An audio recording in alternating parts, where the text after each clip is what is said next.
कुंभाला नुसते लोंढेच्या लोंढे येतील, नाशिककर घरामध्ये बसून राहतील. पाप धुण्यासाठी, प्रक्षालन करण्यासाठी हा कुंभमेळा आहे. त्या गोदावरीमधलं पाणी मला प्यायचंय. त्या गोदावरीमधलं पाणी पिण्यासाठी योग्य आहे का? संपूर्ण शहरामधलं गटारीचं पाणी जाऊन जे गोदावरीमध्ये जातंय, त्या गटारीमध्ये आपण अंघोळ करायची का? मला पर्सनली वाटतं की कोणावर ब्लेम गेम खेळण्यात मला तरी काही इंटरेस्ट नाही. पण मग नाशिक कुंभमेळ्यासाठी तयार होऊ शकतं का? अजून पण नाशिककडे तेवढा टाइम नाही. एक मोठी चूक होतीये. लोकांचा सहभागच आपण गृहीत धरत नाहीये. ओके. म्हणजे कुंभमेळा अधिकाऱ्यांचे आम्ही बघतोय की या रस्त्यावर जाऊन असं करणार. परवा दिवशी झालेला कॉन्क्रीट रोड फोडताना मी पकडलं. रस्त्यामध्ये खड्डे आहेत की खड्ड्यामध्ये रस्ते आहेत हे सुद्धा कळत नाही. म्हणजे समजा कुंभमेळा एखादा पुढचा सगळ्यात मोठा जर आपलं फेल्युअर असलं तर त्या गोष्टीचा जबाबदार कोण राहील?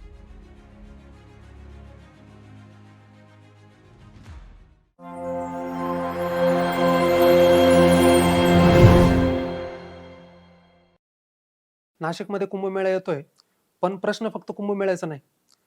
कुंभमेळ्यामध्ये काय काय बदल होणार आहेत, काय काय इन्फ्रास्ट्रक्चर चेंज होणार आहे, नाशिकची डेव्हलपमेंट किती होणार आहे, या सगळ्या मुद्द्यांवर आपण आज बोलणार आहे. जर प्रेक्षकांना जर सांगायचं असेल थोडक्यात की तुम्ही कोण आहात आणि आपण जर एखाद्याने हा पॉडकास्ट त्याचे 1 तास व्हॅल्युएबल देऊन ऐकायचा असेल तर त्यांनी का ऐकला पाहिजे, काय वाटतं तुम्हाला? नमस्ते. मी डॉक्टर हेमलता निनाद पाटील. मी गेल्या 35 वर्षापासून नाशिक महानगरपालिकेमध्ये नगरसेविका म्हणून काम करते. 2 कुंभमेळे मी ॲक्टिव्हली बघितलेले आहेत आणि एक नाशिकचा नागरिक म्हणून तुमच्यामध्ये म्हणजे नाशिकच्या नागरिकांच्या मनामध्ये जे प्रश्न आहेत कुंभमेळ्याचे, तर त्याची उत्तरं किंवा ते प्रश्न, मलाही काही प्रश्न आहेत. तर मला असं वाटतं की लोकांना माहीत नाही की नक्की कुंभमेळ्यामध्ये काय होणार आहे. तर त्या प्रश्नांची उत्तरं देण्याचा माझा प्रयत्न असेल किंवा त्यामधून काही निर्माण जर प्रश्न झाले, तर आपण सर्वांनी मिळून एकत्रितपणे हे प्रश्न सोडवण्यासाठी प्रयत्न करण्याची गरज आहे. त्यामुळे मला असं वाटतं की हा जो मी आज पॉडकास्ट करते आहे, तर तो नागरिकांसाठी फायद्याचा होईल. त्याच्यामुळे त्यांच्या लक्षात येईल की कशा पद्धतीने हा कुंभमेळा होणार आहे आणि आपण सगळे एकत्रित येऊन याच्यावरती काही उपाययोजना करू शकतो का, ते बघणं पण मला असं वाटतं औत्सुक्याचं ठरेल. ओके. मॅम, मागचे 2 कुंभमेळे तुम्ही बघितलेत. आता विषय असा आहे, कुंभमेळ्यामध्ये मोस्ट ऑफ पब्लिक जर बघितली तर ॲज अ बिझनेस पर्स्पेक्टिव्हने जास्त बघितलं जातं कुंभमेळ्याकडे. ते बघितलं पाहिजे का? काय वाटतं तुम्हाला? नाही, 100% एखाद्या शहरामध्ये जर कुंभमेळा होत असेल, हं. तर त्या शहरातल्या नागरिकांचा हक्क आहे, की त्या कुंभमेळ्याच्या निमित्ताने त्यांचं ब्रँडिंग झालं पाहिजे. त्या शहराला फायदा झाला पाहिजे. तर त्यामुळे ह्या शहरातला बिझनेस वाढण्याच्या दृष्टीने, या शहरामध्ये जे नवीन युवक आहेत, नवीन उद्योजक आहेत, त्यांचा त्याच्यामध्ये फायदा झाला पाहिजे. हं. त्यामुळे शहराचा फायदा होण्याच्या दृष्टीने, आर्थिक मदत होण्याच्या दृष्टीने हा कुंभमेळ्याकडे बघितलं पाहिजे आणि नाशिककर जनतेने नक्कीच त्यासाठी या कुंभमेळ्याचा विचार केला पाहिजे. ओके. सध्या जर बघितलं तर खूप सारे म्हणजे कंटिन्युअसली खूप सारे बदल चालू आहेत नाशिकमध्ये. काय-काय बदल असे आहेत, की बिझनेस पर्स्पेक्टिव्हने एखादा जर नाशिककर असेल, त्याने त्याच्या स्वतःमध्ये केले पाहिजे, ह्या कुंभमेळ्यासाठी तयार होण्यासाठी? अ, एखादा जर उद्योजक आहे, हं. तर कुंभमेळ्याचा हा संपूर्ण जर आपण विचार केला, हं. तर त्या उद्योजकाने मला ह्या कुंभमेळ्यामधून कसा फायदा होईल, त्याचा जर विचार करायचा असेल, तर एक नाशिककर म्हणून की कशा पद्धतीने आपल्याला कुंभमेळ्याचा हं. फायदा घेता येईल. हं. आता आपण जर बघितलं, तर कुंभमेळ्याचं संपूर्ण नियोजन जे सरकारने सांगितलेलं आहे, त्याच्यामध्ये 2,426.39 हजार कोटीचं हे सगळं प्राकलन आणि हे सगळं आहे.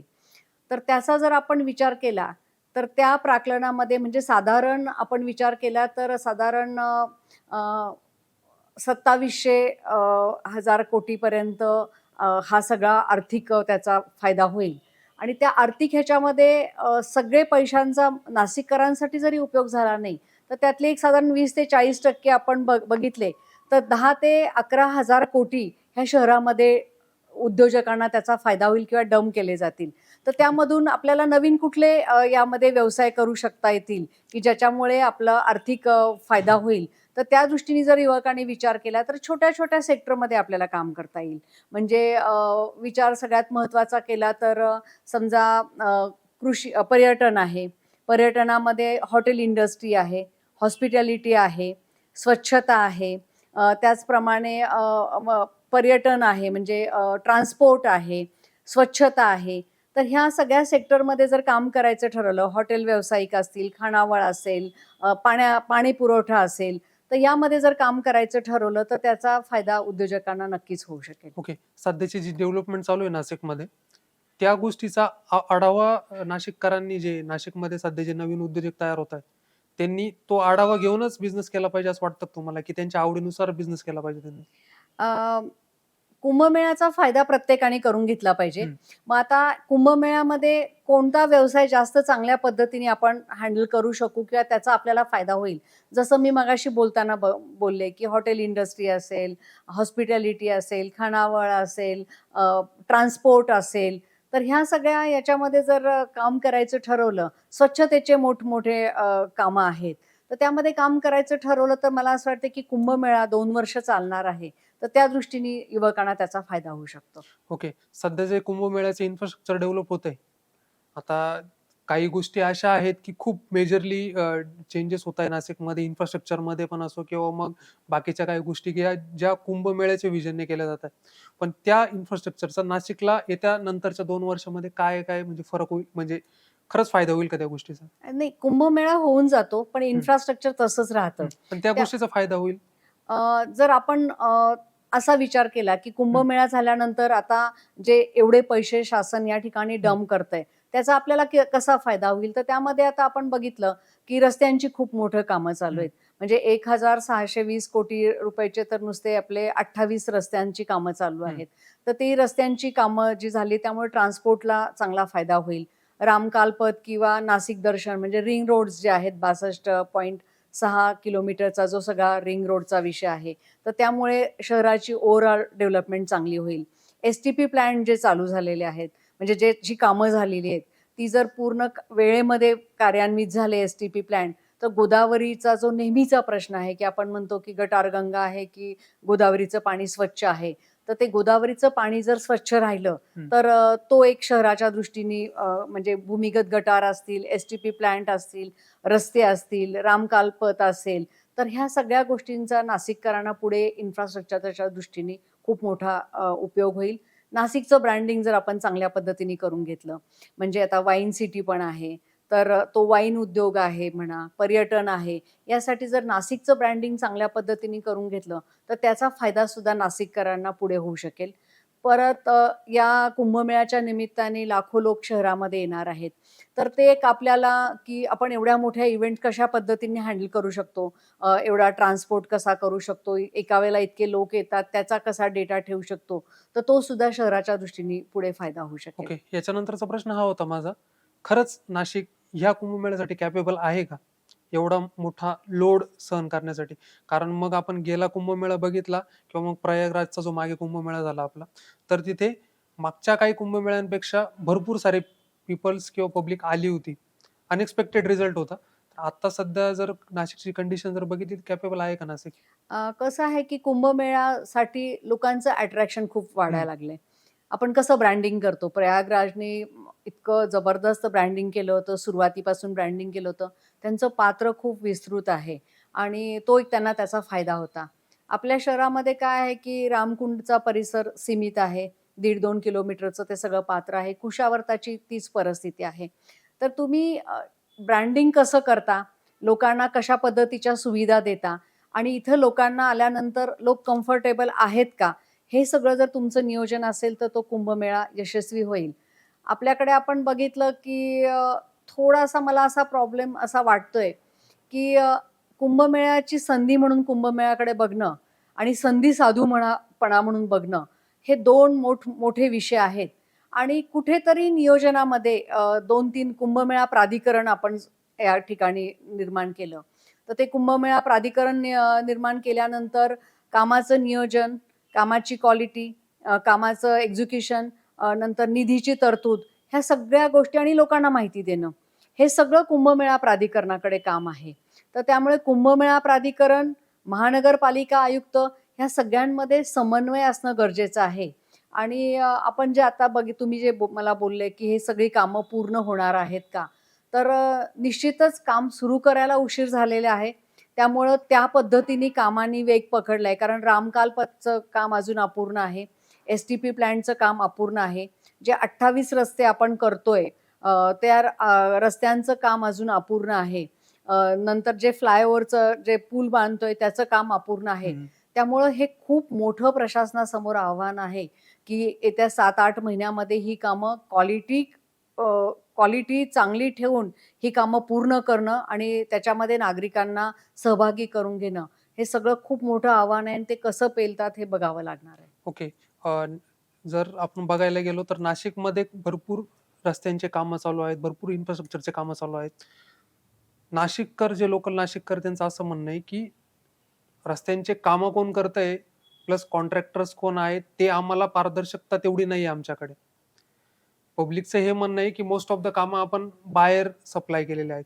ती खरंच तशी गोष्ट आहे, की काय नेमकी याच्या मागचं? नाही, हा शहरातल्या नागरिकांचा तो अधिकार आहे, हं, तो हक्क आहे, की झालेलं काम कोण, कसं आणि कशा पद्धतीने करतं हं, आणि ह्यामध्ये आमचं सगळ्यांचंच असं म्हणणं हं, आहे, की कामं तर होतायत, खूप हं, कामं होतायत, पण त्या कामाचा निधी कोण आहे, कॉन्ट्रॅक्टर कोण आहे, लोकप्रतिनिधींना माहिती नाहीये.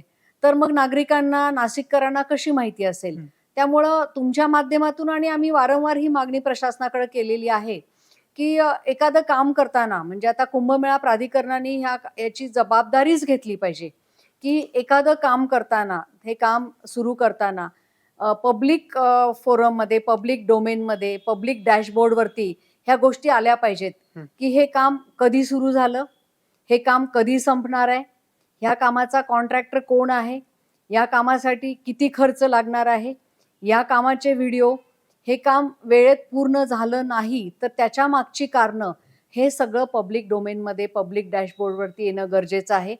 त्याचप्रमाणे नागरिकांच्या मोबाईलवर समजा मी टिळकवाडीमध्ये राहते हं. किंवा मी प्रभाग क्रमांक 12 मध्ये राहते. तर मी मोबाईलवरती अशी मागणी केली, की बाबा प्रभाग क्रमांक 12 मध्ये सिंहस्थाची कुठली-कुठली कामं सुरू आहेत. तर मला ही कामं कुठली-कुठली सुरू आहेत, त्याच्यासाठी किती खर्च येणार, हे मला कळलं पाहिजे. एका ओके. मोबाईलच्या क्लिकवरती ते मला कळलं हं, पाहिजे. दुसरी गोष्ट समजा मला काही तक्रार करायची आहे, तर त्याचा नंबर मला मिळाला पाहिजे. त्या तक्रारचा कंप्लायन्स 7 ते 8 दिवसामध्ये झाला पाहिजे, की तुम्ही अशी-अशी तक्रार केली होती, ही कामं अशा-अशा पद्धतीने आहे. ह्या सगळ्या गोष्टींची कुंभमेळा प्राधिकरणाने जबाबदारी घेणं गरजेचं आहे. शहरात अनेक आर्किटेक्ट्स आहेत, अनेक इंजिनिअर्स आहेत, अनेक निवृत्त कर्मचारी कुंभमेळ्यामध्ये काम केलेले आहेत, अनेक सिया आहेत, बचत गट आहेत. ह्या सगळ्यांचं एकत्र फोरम झालं पाहिजे. नाही ते फोरम टेंडर किंवा आर्थिक गोष्टीमध्ये लक्ष देणार, परंतु नागरिक आणि प्रशासन याच्यामधलं समन्वयक म्हणून त्यांनी काम केलं पाहिजे, की ही कामं सुरू आहेत. त्यांच्या माध्यमातून काही प्रश्न उचलले गेले पाहिजेत.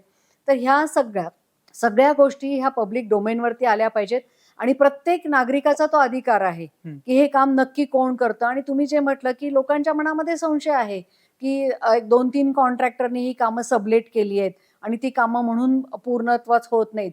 तर जोपर्यंत हे सगळं तुम्ही जाहीररित्या सांगणार नाही लोकांना, एक मीटिंग झाल्या पाहिजे दर महिन्याला. अ, प्रशासनाने समोर येऊन त्याच्या प्रेस नोट दिल्या पाहिजेत आणि त्या पद्धतीने प्रत्येक नागरिकाची इन्व्हॉल्वमेंट जर कुंभमेळ्यामध्ये नसेल, तर कुंभमेळा हा माझा आहे, हा माझ्या शहरासाठी आहे आणि याच्यामध्ये मला योगदान द्यायचंय.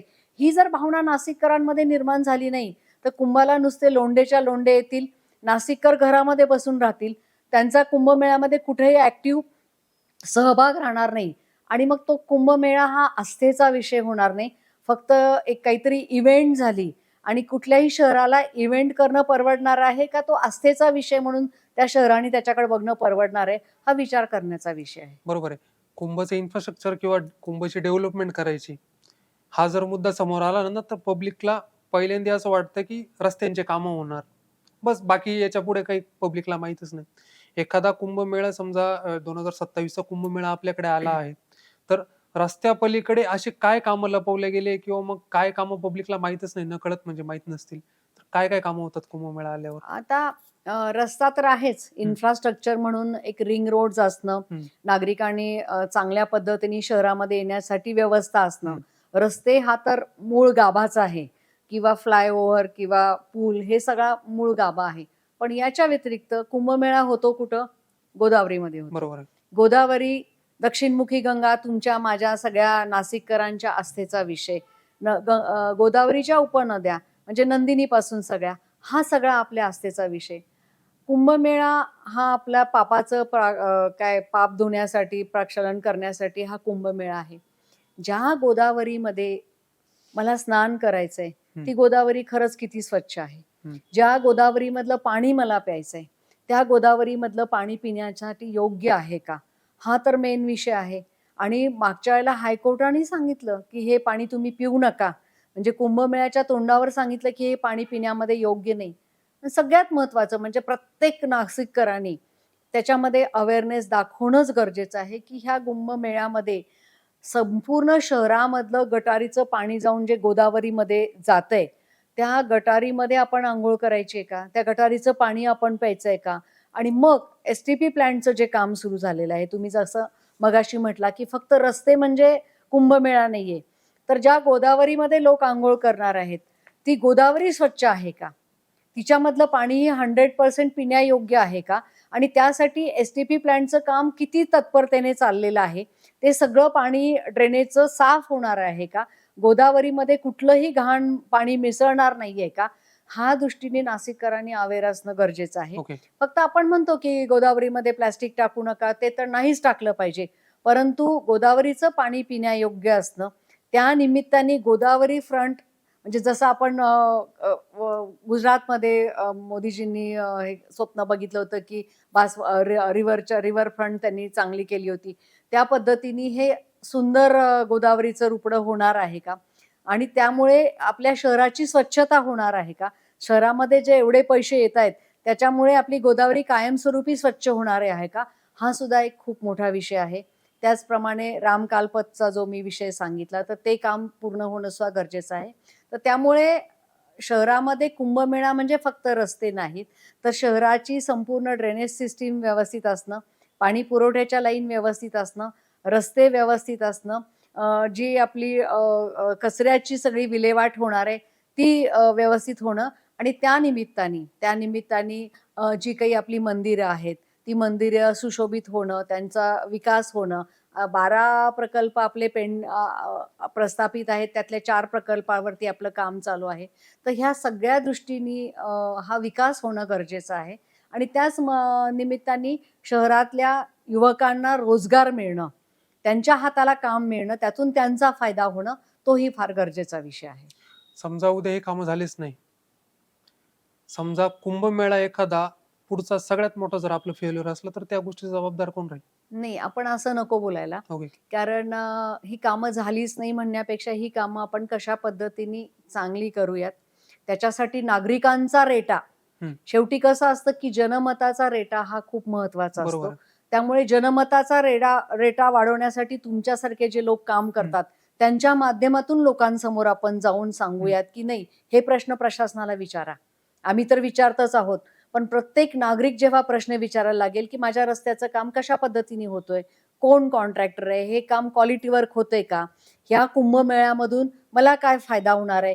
हे प्रश्न तुम्ही जर वारंवार प्रशासनाला विचारायला लागले, म्हणजे तुमचा सहभाग या कुंभमेळ्यामध्ये ॲक्टिव्हली होईल आणि जर तुम्ही प्रश्न विचारले तर प्रशासनाला ते काम करणंच भाग आहे. बरोबर आहे. त्यामुळं हा कुंभमेळा फेल्युअर न बघता हा कुंभमेळा यशस्वी होईल, त्याचा नाशिककरांना फायदा होईल आणि आपण एक जगाला एक चांगला संदेश देऊ, की हो आम्ही कमी कालावधीमध्ये जास्त काम करून हा कुंभमेळा यशस्वी केला.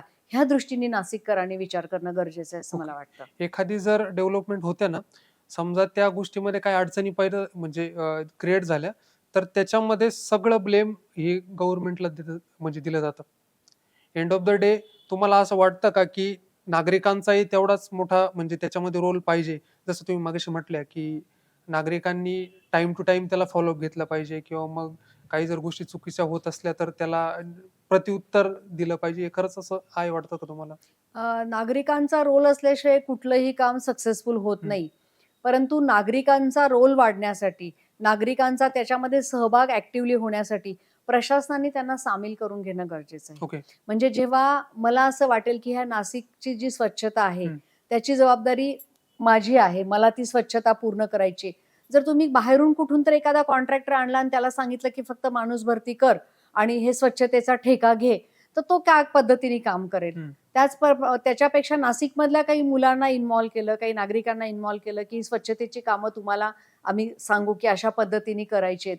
त्यांची जर प्रत्येक ठिकाणी इन्व्हॉल्वमेंट घेतली, तर मला असं वाटतं, की ते इन्व्हॉल्व होऊन ते काम करतील. परंतु एक मोठी चूक होतीये आणि ती खूप मोठी चूक अशी आहे, की लोकांचा सहभागच आपण गृहीत धरत नाहीये. ओके. म्हणजे कुंभमेळा अधिकाऱ्यांचे आम्ही बघतोय, की या रस्त्यावर जाऊन असं करणार. कुठली एआयची एजन्सी काम करते, की एखाद्या रस्त्यावरती किती ट्रॅफिक होईल. पोलीस ते काम करतायत. परंतु प्रत्येक ठिकाणी नागरिकांना त्या प्रत्येक गोष्टीची माहिती देणं, त्यांचे वेगवेगळे फोरम स्थापन करणं, त्या माध्यमातून त्यांची ॲक्टिव्हली इन्व्हॉल्वमेंट घेणं, हे सगळं प्रशासन करत नाही. ओके. कुंभमेळा जर तुम्ही गुपित ठेवायला लागला आणि तो फक्त टेंडर पुरता मर्यादित राहिला, तर लोकांचा त्याच्यामध्ये इन्व्हॉल्वमेंट शून्य होईल आणि एंड ऑफ द डे असं होईल, की समजा काही घटना घडली किंवा त्या पद्धतीने काही असं घडलंच काही शहरामध्ये, तर सगळे लोक तुम्हाला दोष देतील. तर हे जर तुम्हाला टाळायचं असेल, तर जास्तीत जास्त लोकांना त्याच्यामध्ये इन्व्हॉल्व करा, पॉझिटिव्हली इन्व्हॉल्व करा. त्यांचे पॉझिटिव्ह इनपुट्स घ्या. ओके. आपल्याकडं इतकी इंजिनिअरिंगची कॉलेजेस आहेत, त्या सगळ्या मुलांना इन्व्हॉल्व करा. तुम्हाला कशाला 2 आणि 5 लाख रुपये देऊन काही लोकांनाच फक्त अपॉइंट करायचंय, ज्यांना नाशिकशी काही घेणं देणं नाही. ते उद्याच्याला कुंभमेळा झाला की म्हणतील टाटा बाय बाय, जातील पळून. तुम्ही नाशिकच्या मुलांना इन्व्हॉल्व करा, त्यांचे वेगवेगळ्या कमिट्या करा, त्यांना सांगा की तुम्हाला अशा पद्धतीने काम करायचंय. नाशिकचे डॉक्टर्स इन्व्हॉल्व करा. ते तुम्ही शेवटच्या स्टेजमध्ये इन्व्हॉल्व करण्यापेक्षा आत्तापासून त्यांची इन्व्हॉल्वमेंट घ्या. तर मला असं वाटतं की हा कुंभमेळा यशस्वी होईल. बाकीच्या लोकांचं असं म्हणणं आहे, की आम्ही नाशिकच्या लोकांना का इन्व्हॉल्व नाही करत? कारण मग बाहेरचे लोक जर आणले, आपण कॅपेबल लोक आणले, तर कामं लवकर होतील. हे याच्यावर काय रिव्हर्ट आहे तुमचं? पूर्णपणे चुकीचं आहे. हे पूर्णपणे चुकीचं आहे. जर माझ्यावरती जबाबदारी टाकली कुठली, तर मी ती अतिशय आनंदाने करू शकेल. कुंभमेळा हा तुमच्या आमच्या आस्थेचा विषय, नाशिककरांच्या आस्थेचा विषय. नाशिककरांना जर त्याच्यामध्ये सहभागी करून घेतलं आणि आपल्याकडे सगळ्या प्रकारचं म्हणजे नॉलेज असणारे लोक आहेत, ज्यांनी अनेक कुंभमेळे बघितलेत, ते अधिकारी आहेत. त्यांना तुम्ही कुठं बोलवताय? त्यांना कुठे इन्व्हॉल्व करताय? म्हणजे तुम्ही जे अधिकारी आणलेत, ते फक्त त्या कुंभमेळ्याचं नियोजन करतात. त्यांचं तुम्ही मत घ्या. त्यांना विचारा, की बाबा कशी गर्दी होते? कुठे होते? काय-काय अडचणी येऊ शकतात? ह्या सगळ्या गोष्टीमध्ये तुम्ही त्यांना इन्व्हॉल्व करा. सगळ्या विद्यार्थ्यांना इन्व्हॉल्व करा आणि जे लोकांना वाटते ते खरं आहे, की कोण हा कुंभमेळा हँडल करतंय? त्यांचा पर्स्पेक्टिव्ह काय आहे? त्यांना काय अपेक्षा आहे ह्या कुंभमेळा करणं? हा इव्हेंट म्हणून बघताना नाशिककरांना त्याचा काय फायदा होणार आहे? याचा नाशिककरांसारखाच माझ्या पण मनामध्ये प्रश्न आहे, की त्याच्यामध्ये नाशिककरांची इन्व्हॉल्वमेंट दिसत नाही. म्हणजे साधी गोष्ट आहे. समजा मला नाशिककर म्हणून ह्या कुंभमेळ्यामध्ये दूध पुरवायचंय. मला सुगंधी दूध ह्या लोकांना पुरवायचंय. तर त्याच्यासाठी कुठे स्टॉल टाकला पाहिजे? त्या स्टॉलची काय हे आहे? त्याच्यामध्ये माझी इन्व्हॉल्वमेंट राहणार आहे का बाहेरचेच कोणीतरी लोक येऊन हे सगळे स्टॉल विकत घेणार आहे आणि मग मला सबलेट करणार आहे? एक एक नाशिककर म्हणून मला या ठिकाणी चांगला फूड सप्लाय करायचंय, काही फूडची पॅकेट्स करायचे. त्यासाठी मी काय केलं पाहिजे? कुठे हे पब्लिक डोमेनमध्ये येतंय? कुठे हे पब्लिक बोर्डवरती येते? हे काहीच येत नाही. त्यामुळं मला विचारलं तुम्ही, की कशा परमिशन्स घ्यायच्या आहेत? मॅडम, मला या ठिकाणी पुरी भाजीचं केंद्र टाकायचंय. माझे एक 500 बचत गट आहेत. बचत गटाच्या माध्यमातून मला काम करायचंय. हे सगळं पब्लिक डोमेनवरती जर आलं नाही, तर मला कसं कळेल? मी कोणाकडे अप्लाय करू? मग माझ्या मनामध्ये अशी शंका उभी राहते, एक सर्वसामान्य नाशिककर म्हणून. मी नगरसेविका म्हणून गृहीत धरू नका, एक नाशिककर आहे. मग मला जर माहित नाही, तर मग माझ्या मनामध्ये अशी शंका उपस्थित राहते, की यांच्या जे कोणी जवळचे आहेत, कोणी आप्तेष्ट नातेवाईक आहेत, हेच याचा फायदा करून घेणार आहेत का? बाहेरच्या कोणी एजन्सी याचा फायदा करून घेणार आहेत का? एवढे पैसे जर डंप होत आहेत, तर नाशिकमधले उद्योग व्यवसायांना चालना मिळाली पाहिजे. नाशिकमधली हॉटेल इंडस्ट्री वाढली पाहिजे. नाशिकमधलं रिक्षावाल्यापासून खाजगी टॅक्सीपासून हे सगळं ट्रान्सपोर्ट वाढलं पाहिजे. नाशिकमध्ये जे पार्किंगचे लॉट्स उभे राहणार आहेत, तिथं जर नाशिकच्या मुलांना तुम्ही इन्व्हॉल्व करून घेतलं, तर त्याचा त्यांना फायदा होईल. ह्या सगळ्या गोष्टी जोपर्यंत नाशिककरांना इन्व्हॉल्व करून तो तुमचा कुंभमेळा आहे. शेवटी काय आहे, 2 पैसे मिळले तर उद्योग व्यवसाय चालना होणार. बरोबर. नाशिकचं ब्रँडिंग होणार. तर ते करण्यासाठी जर तुम्ही प्रयत्न केले नाही, तर हे सगळं लपून ठेवलं, तर मला असं वाटत नाही की नाशिककर त्याच्यामध्ये इन्व्हॉल्व होतील आणि एंड ऑफ द डे मग याचं वाईट काही झालं तर त्याचं सुद्धा तुम्हाला त्याच्यावरती तुम्हाला जबाबदार धरलं पाहिजे आणि त्याचा तुम्हाला सुद्धा नुकसान होणार आहे. आज जर नाशिक डेव्हलप असतं, म्हणजे मला पर्सनली असं वाटतं, की आज जर नाशिक डेव्हलप असतं, तर नाशिककरांनी स्वतः कुंभमेळ्यासाठी त्यांच्या नातेवाईकांना किंवा बाहेरच्या लोकांना इन्व्हाईट केलं असतं कुंभमेळ्यासाठी. पण आज जर मी पर्सनली जर बघितलं ॲज अ नाशिककर म्हणून, तर मला ती परिस्थिती दिसत नाही. तर याच्यामागे नेमकी काय कारण असू शकतं किंवा जबाबदार कोण असेल या गोष्टीला, काय वाटतं? बिचारे नाशिककर सगळे खड्ड्यामध्ये अडकले. तुम्ही बघितलं असेल हं, की शहरामध्ये जे सगळ्या रस्त्यांची चाळण झाली आहे, हं, की रस्त्यामध्ये खड्डे आहेत की खड्ड्यामध्ये रस्ते आहेत हं. हे सुद्धा कळत नाही. म्हणजे बरोबर. सर्व रोजच्या गोष्टी जगण्यासाठी जी कसरत करावी लागते. म्हणजे शहरामध्ये जी अभूतपूर्व परिस्थिती हं, निर्माण झाली. ॲट अ टाईम 28 ठिकाणी सगळं शहर खोदलं. त्यानंतर आपण बघितलं की एम-एन-जे-एलला ज्या पद्धतीने एम-एन-जे-एलनी पूर्ण शहराचा सत्यानाश केला. हं. त्यात भरीसभर म्हणून स्मार्ट सिटी. स्मार्ट सिटीनी ज्या पद्धतीने केबल्स टाकायचं काम केलं स्मार्ट कॅमेऱ्यांसाठी. तर ह्यामुळे असं झालं, की संपूर्ण शहर नांगरलंय की काय ओके. आणि शहरामध्ये एवढी वाताहत झाली, लोकांना रोजचं म्हणजे जगणं इतकं कठीण झालं. आपण बघितलं, की ॲक्सिडेंटचं प्रमाण 4 लोक या ठिकाणी मृत्युमुखी पडले फक्त खड्ड्यांमुळे. असंख्य लोक जायबंदी झाले, रोजचे अपघात होतायत आणि संपूर्ण शहर खोदल्यामुळे नागरिकांमध्ये एक असं वातावरण आहे, की हे चाललंय काय? म्हणजे असा सिंहस्थ, असा कुंभमेळा आम्ही बघितला नाही आणि जर तुम्ही कामच तुम्हाला सिंहस्थाचं करायचंय, तर त्याच्यामध्ये नियोजनाचा एवढा अभाव का? म्हणजे ॲट अ टाईम सगळे रस्ते खोदणं, त्याच एम-एन-जे-एल, त्याच स्मार्ट सिटी, त्यामुळे शहराचा एवढा बट्ट्याबोळ, इकडं एस-टी-पी प्लांटचं म्हणजे सगळीची कामांची लगबग चालली आहे. त्याच्यामुळे सर्वसामान्य नाशिककर गोंधळलाय. आणि त्याला कळत नाही, की आपण कसं जगायचं किंवा कसा मार्ग काढायचा आणि त्यामुळे त्याच्या भले मोठे प्रश्नचिन्ह आहे, की इन्फ्रास्ट्रक्चरला जर अशी परिस्थिती आहे, तर पुढे कुंभमेळा कशा पद्धतीने होणार? त्यामुळं लोक साशंक आहेत. त्यामुळे कोणाला बोलवणं आणि कुंभमेळ्याचं पुढे कशा पद्धतीने साजरा करणं, हा विचार करण्याची आत्ता तरी नाशिककरांची परिस्थिती नाहीये, असं दुर्दैवानं म्हणावं लागेल. ओके. सध्या मी जी नाशिकची परिस्थिती बघतोय, ती जर बघितली, तर मला पर्सनली वाटतं, की कोणावर ब्लेम गेम खेळण्यात मला तरी काही इंटरेस्ट नाही. पण मग जर सध्याची कंडिशन जर बघितली, तर नाशिक कुंभमेळ्यासाठी तयार होऊ शकतं का? अजून पण नाशिककडे तेवढा टाईम आहे का? ज्या 4-5 एजन्सीज आहेत, हं, म्हणजे प्राधिकरण असेल, महापालिका असेल, हं, तर ह्या सगळ्या एजन्सीज एम-एन-जे-एल असेल, स्मार्ट सिटी असेल, ह्या सगळ्यांमध्ये एकत्रित समन्वय झाला. हं. सर्वांनी जर एकत्रित येऊन ठरवलं, की नाही त्यांना माहिती आहे टाईमलाईन, ते रोज मुख्यमंत्र्यांच्या प्रश्नांना उत्तर देतात. म्हणजे ते काम करत नाहीत असं मी अजिबात म्हणणार नाही. परंतु जो आम्हाला लक्षात येतो, की समन्वयाचा अभाव, की हे काम कधी केलं पाहिजे, ह्या कामाची कधी मंजुरी झाली पाहिजे, हे काम त्या वेळेमध्ये पूर्ण होणार का? ह्या कामामध्ये ट्रान्सपरन्सी आहे का? तर हे सगळं जे घडतंय ना, हे जर एकत्रित येऊन ठरवलं, की नाही मला समन्वयाचा अभाव ठेवायचा नाही. या ठिकाणी रस्ते खोदले जात आहेत एम-एन-जे-एल मार्फत, तर त्या ठिकाणी लगेच ते रस्ते बुजवण्याचं काम कारण एम-एन-जे-एलनी पैसे महापालिकेकडे भरलेले आहेत. बरोबर त्या आहे. ठिकाणी कनेक्शन्स कट होत आहेत, तर हं. त्या ठिकाणी प्लंबर किंवा गटारचं काही काम निघतंय, चेंबरचे ढापे उघडतायत. तर हे जर समन्वयाचा अभाव नसेल आणि सर्वांनी एकत्रित येऊन काम करायचं ठरवलं, तर मला असं वाटतंय की हा कुंभमेळा खूप चांगल्या पद्धतीने होऊ शकतो. हे रस्ते ठराविक कालावधीमध्ये पूर्ण होऊ शकतात. परंतु सर्वांनी आधी प्रशासकीय लेव्हलला एकत्र आलं पाहिजे आणि एकत्र येऊन काम केलं पाहिजे. तर मग मला असं वाटतं की कुंभमेळा चांगला होईल. सरकारला दिसणारे पब्लिकचे प्रॉब्लेम्स आणि ॲक्चुअली पब्लिक जे फेस करते, त्या प्रॉब्लेम्समध्ये सध्या तरी मला वाटतं, की खूप मोठी तफावत आहे. म्हणजे पब्लिकला ॲक्चुअली खड्ड्यांचा प्रॉब्लेम नाहीच आहे. पण मग जे रोडवर प्रॉब्लेम्स येत आहे किंवा मग जे प्रॉपर काम केलं जात नाही, तर त्याचे खरा पब्लिकला प्रॉब्लेम्स आहेत. नाही प्रशासनाने कुठला चष्मा डोळ्यावर घातलाय मला हं. माहीत नाही. त्यांनी पहिल्यांदा आपली दृष्टी सुधारली पाहिजे. पण मग कोणत्या बेसिसवर काम करताय मग ते? अ, तोच प्रश्न आम्हाला पडतोय, की तुम्ही तुमच्या लक्षात येत नाही का, की शहरामध्ये काय परिस्थिती हं, आहे? तुम्ही लोकांना सांगू शकत नाही, की आम्ही क्वालिटी आमच्यात 4 रिफाइंड होतायत क्वालिटी आम्ही एवढं क्वालिटी वर्क हं, करतोय. मी परवा दिवशी झालेला काँक्रीट रोड फोडताना मी पकडलं.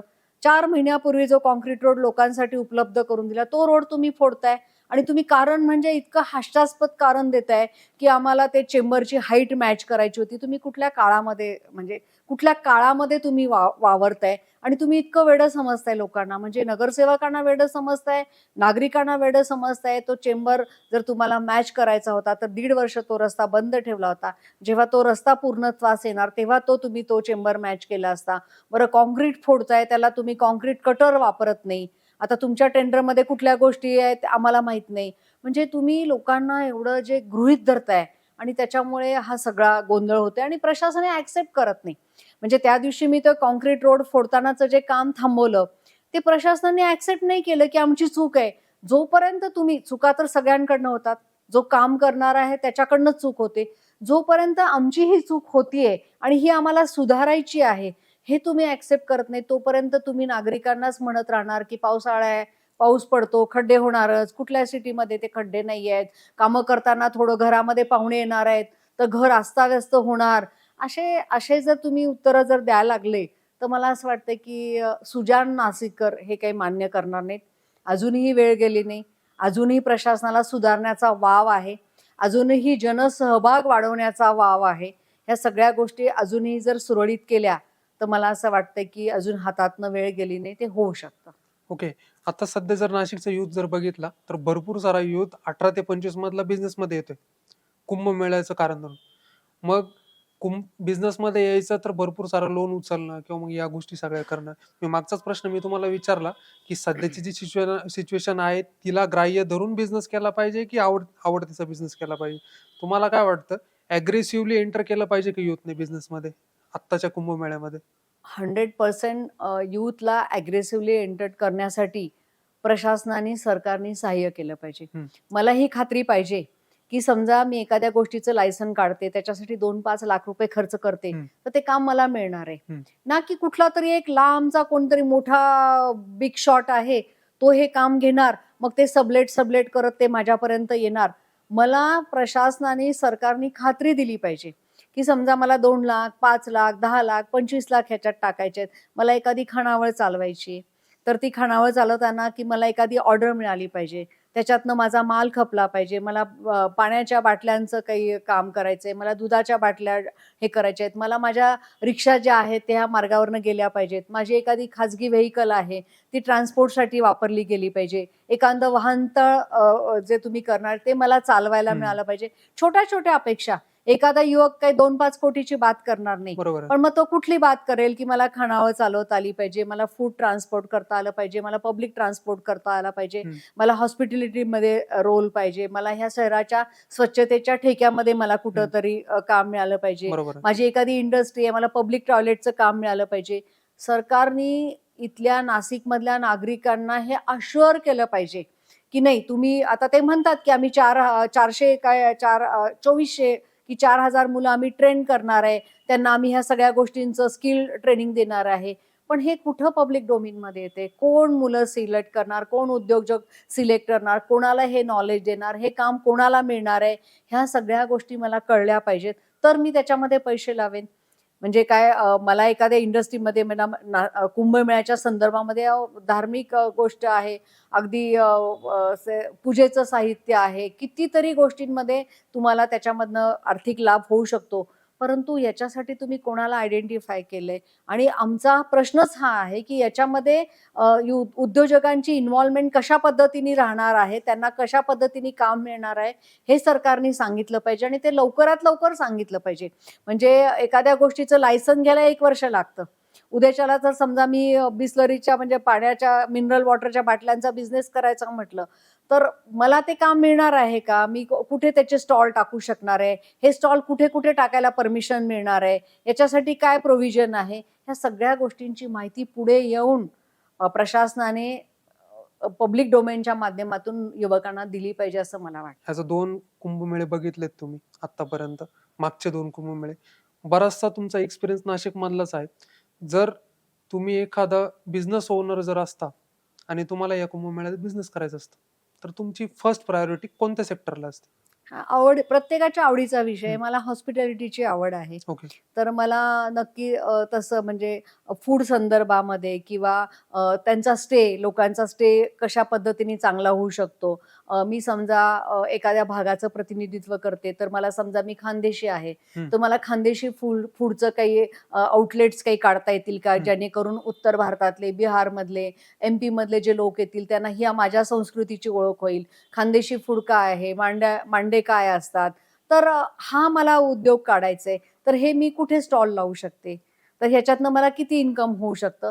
असं मला हॉस्पिटॅलिटीमध्ये याच्यामध्ये हॉटेल इंडस्ट्रीमध्ये असं मला काम करायला नक्की आवडलं असतं. सध्याचं जे इन्फ्रास्ट्रक्चर डेव्हलपमेंट चालू आहे कुंभमध्ये, ते कुंभचं जर इन्फ्रास्ट्रक्चर बघितलं तर लाँग टर्म कशी प्लॅनिंग आहे आणि काय-काय गोष्टी फायद्याच्या ठरू शकतात नाशिकला?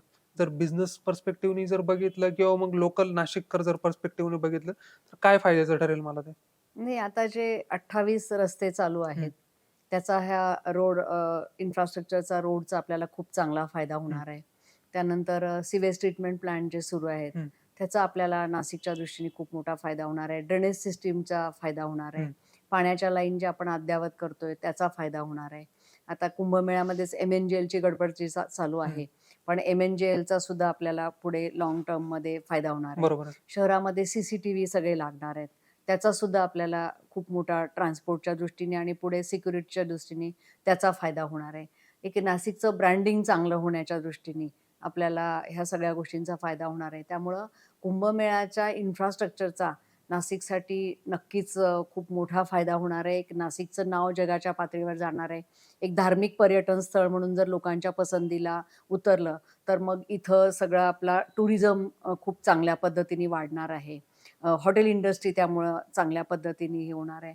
त्यामुळं कुंभमेळ्याचा नाशिकच्या इन्फ्रास्ट्रक्चरला खूप चांगल्या पद्धतीने फायदा होणार आहे आणि त्याचा फायदा आपण घेण्यासाठी सगळ्यांनी तयार राहिलं पाहिजे आणि हे इन्फ्रास्ट्रक्चर लवकरात लवकर चांगल्या पद्धतीने पूर्ण झालं, तर पुढे आपल्याला एक 20-1 वर्ष याचा पुढे चांगला फायदा होणार आहे. ओके.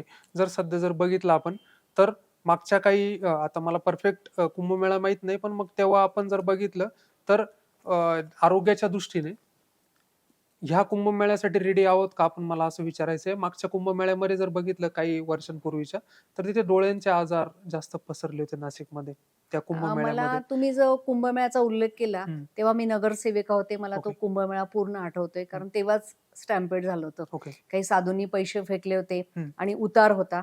लोक असे पळत, पळत, पळत त्याच्यावरनं आले आणि धक्काबुक्की झाली, हं, चेंगराचेंगरी झाली. आम्ही त्यावेळेला रामकुंडाच्या पात्रामध्येच होतो. म्हणजे कमिशनर पण होते. हं. अक्षरशः सेकंदा-सेकंदाला आम्ही माणसं पाणी अंघोळ करून बाहेर काढली होती आणि खूप फास्ट सगळं ते हे केलं होतं. तर तो कुंभमेळा झाल्यानंतर अ, पूर्ण शहरामध्ये एक डोळ्यांची साथ म्हणतात तशी खूप मोठ्या प्रमाणात आली होती आणि खूप ते नाशिककर खूप सफर झाले होते.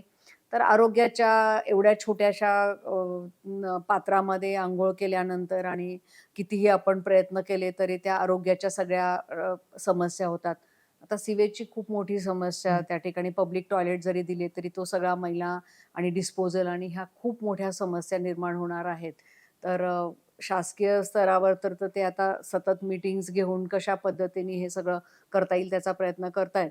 परंतु आरोग्याच्या समस्या निर्माण होऊ नये कारण पावसाळ्यामध्ये परत कुंभमेळा हं. येतो, पाण्याचा प्रश्न येतो, नदीचा पात्राचा प्रश्न येतो, चिखल, दलदल, लोकांचं ते सगळं टॉयलेट्स आणि हे. तर खाण्याचे पदार्थ कुठे कसे फेकले, किती डिस्पोजेल म्हटलं, तर त्या दृष्टीने प्रशासनाने जास्तीत जास्त काळजी घेणं गरजेचं आहे. नाशिककरांनी सहकार्याची भूमिका जरी ठेवली, तरी ही सगळी अरेंजमेंट अतिशय चांगल्या पद्धतीने करणं ही प्रशासनाची जबाबदारी आहे, की जेणेकरून आपण कधी नव्हे तो कोविड आपल्या पिढीने बघितला आणि त्याचे किती गंभीर परिणाम होतात ते बघितलं. तर बरोबर आहे. त्यामुळं आरोग्याच्या दृष्टीने हा निरोगी असा कुंभमेळा कसा होईल, हं. त्या दृष्टीने पण प्रशासनाने प्रयत्न करणं अतिशय गरजेचं आहे. ओके.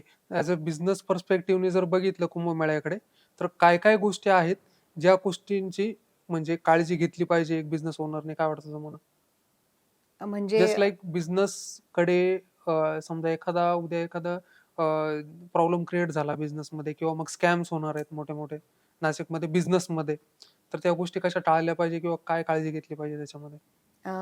लहानपणी आपण म्हणायचं, की कुठली यात्रा असेल तर हौसे-नवसे, गौशे सगळे त्या यात्रेमध्ये असतात आणि ह्या सगळ्या लोकांना गृहीत धरून एखाद्या व्यक्तीनी विचार करावा लागेल. तर तसंच या कुंभमेळ्यामध्ये अनेक हौसे, नवसे, गवसे, साधू, संधी साधू सगळे लोकं असणार. तर प्रत्येकाने थोडं अवेअर राहिलं पाहिजे. म्हणजे प्रत्येक बाबतीत, की बाबा कोणी कसलं आमिष दाखवलं, की असा-असा फार मोठा बिझनेस तुम्हाला मिळणार आहे, ह्याचं मोठं काम मिळणार आहे, त्याच्यासाठी एवढी-एवढी इन्व्हेस्टमेंट करावी लागेल किंवा ह्या जागेचा असं-असं भाव वाढणार हं. आहे, ह्या जागेचं असं-असं होणार आहे किंवा ह्या ठिकाणी पार्किंग प्लेस पडणार आहे आणि त्याच्यामध्ये आत्ताच इन्व्हेस्टमेंट करा. अशा अनेक गोष्टी घडण्याची शक्यता आहे. तर त्यामुळे नागरिकांनी सुद्धा सतर्क राहिलं पाहिजे. प्रशासनाशी संवाद साधला पाहिजे, की नक्की काय नियोजन आहे आणि हे जी माहिती आमच्यापर्यंत येते ती बरोबर आहे की चुकीचं आहे. असा अवेअरनेस प्रत्येक नाशिककरांनी बाळगणं अतिशय गरजेचं आहे असं मला वाटतं. जर तुम्हाला ह्या पॉडकास्टच्या माध्यमातून नाशिककरांना काही संदेश द्यायचा असेल, तर तो शेवटचा संदेश काय असेल? हा कुंभमेळा नाशिककरांचा आहे. हं. आपण यजमान आहोत आणि आपण यजमानाची भूमिका अतिशय समर्थपणे सगळे पार पाडण्यासाठी सक्षम आहोत. प्रशासनाला जाब विचारा. प्रशासनाकडनं माहिती करून घ्या. तुमचे अधिकार काय आहेत? म्हणजे मला ही सगळी माहिती मिळणं हा माझा अधिकार आहे. बरोबर आहे. ह्या कुंभमेळ्यातून माझा आर्थिक फायदा होणं हा सुद्धा माझा अधिकार आहे. तर कारण मी याच्यातनं लोकांची सेवा करणार आहे, पण मला सुद्धा त्याचा फायदा झाला पाहिजे. त्यामुळं कुठे-कुठे, काय-काय, कशा पद्धतीने आपल्या मुलांना सहकार्य करता येईल, नवीन उद्योजकांच्या पाठीशी उभं राहता येईल. कुंभमेळ्यामध्ये जर काही गोष्टी चुकीच्या घडत असतील, तर ह्या गोष्टी चुकीच्या आहे हे ठामपणाने सांगायला शिका. कारण चाललंय समोरच्या घरामध्ये शिवाजी झाला पाहिजे, ही वृत्ती बरोबर नाही. हे चुकतंय, हे चुकतंय, तर हे चूक आत्ताच दुरुस्त करा. कारण कुंभमेळा येईल, अधिकारी येतील, अधिकारी जातील, परंतु आपण एक नागरिक म्हणून इथले स्थानिक रहिवासी आहोत. तर त्यामुळे आपल्याला ह्या पुढे गोष्टींना सफर करावं लागणार आहे. त्यामुळं आत्ताच ह्या सगळ्या गोष्टींची काळजी करा. जिथं चुकत असेल तिथं जाब विचारा, ठामपणे जाब विचारा. जिथं आपल्याला इन्व्हॉल्व होता येईल तिथं इन्व्हॉल्व व्हा. जिथं प्रशासनाला मदत करता येईल तिथे मदत करा. पण सर्वांनी मिळून हा कुंभमेळा एक यजमान म्हणून यशस्वी करण्यासाठी प्रयत्न करा, असं मी नक्की सांगेन.